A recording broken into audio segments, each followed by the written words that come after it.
Ang pulang liwanag na nanggagaling sa screen ng telepono ni Hiroshi ay nagmistulang dugong nag-aapoy sa gitna ng North Wing. Ang multo ni Akira, nakabaligtad na nakasabit sa ika-13 baitang, ay umaabante. Ang kanyang mga kamay ay dahan-dahang umaabot patungo sa leeg ni Hiroshi. Ang hangin ay umikot at ang amoy ng sunog na buhok at copper ay nagpalala sa pakiramdam ng suffocation. Kenji, saan ka?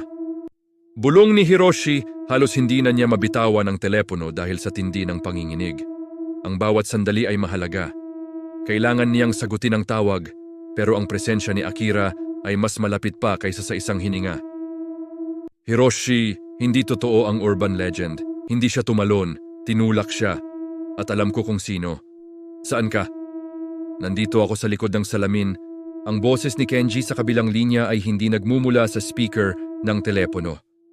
Ito ay umuugong sa mismong metal na frame ng device.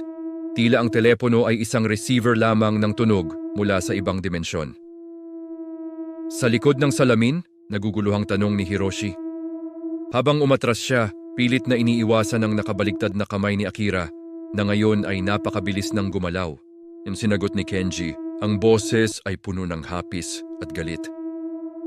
Sa loob ako ng salamin. Nang bumagsak ako, hindi ako nahulog sa butas. Dito ako bumagsak sa mundo kung saan walang anino.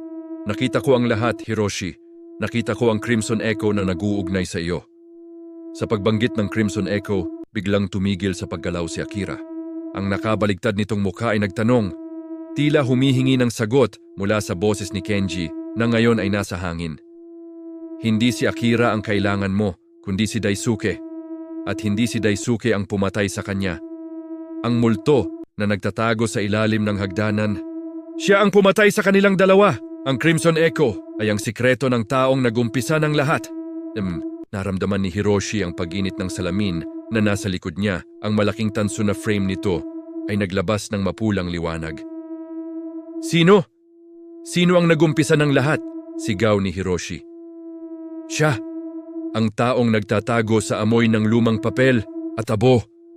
Siya ang Mirror's Keeper, ang tagapagbantay ng hagdanan. Bago pa matapos ni Kenji ang kanyang huling salita, narinig ni Hiroshi ang isang malakas na tunog mula sa likod ng salamin.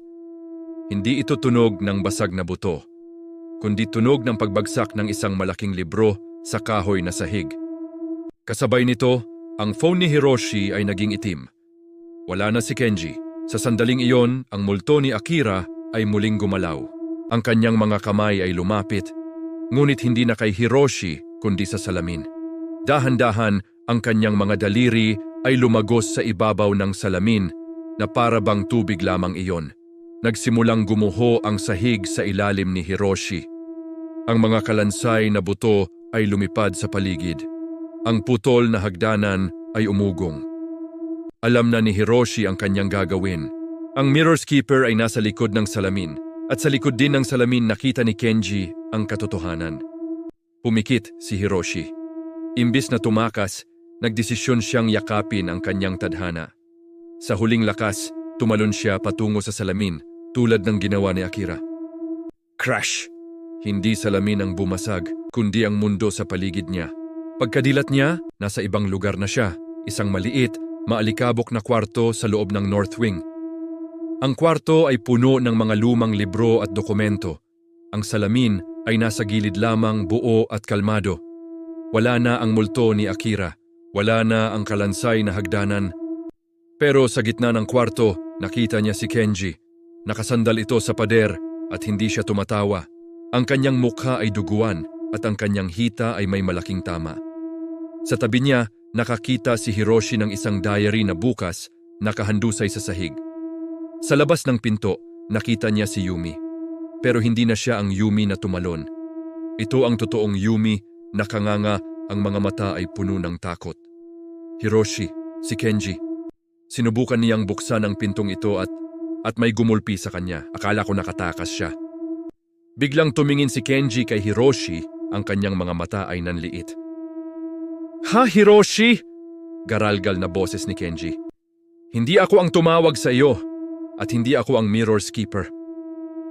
Dahan-dahang itinuro ni Kenji ang kanyang kamay sa itaas ni Hiroshi.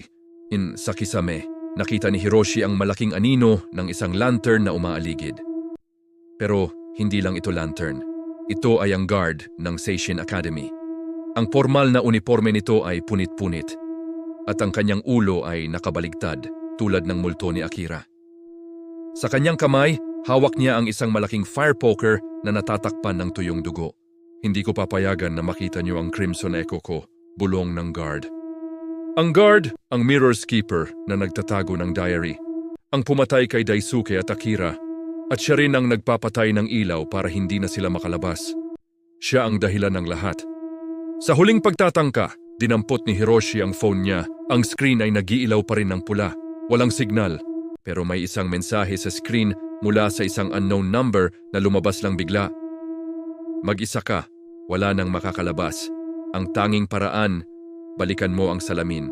Punan mo ang blankong espasyo. Ang Crimson Echo ay hindi ang multo. Ito ay ang huling pagkakataon na makita mo ang sarili mo bago ka mawala.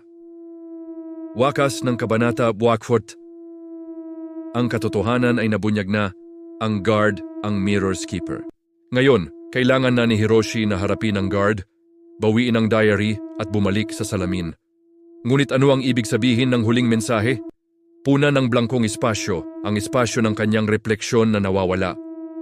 Kung gusto ninyong maging isang final chapter, ang susunod, maaari na tayong magdagdag ng chapter 5, The Final Mirror. O kung mas gusto nyo, maaari nating i-edit ang chapter 4 at gawin itong huling kabanata.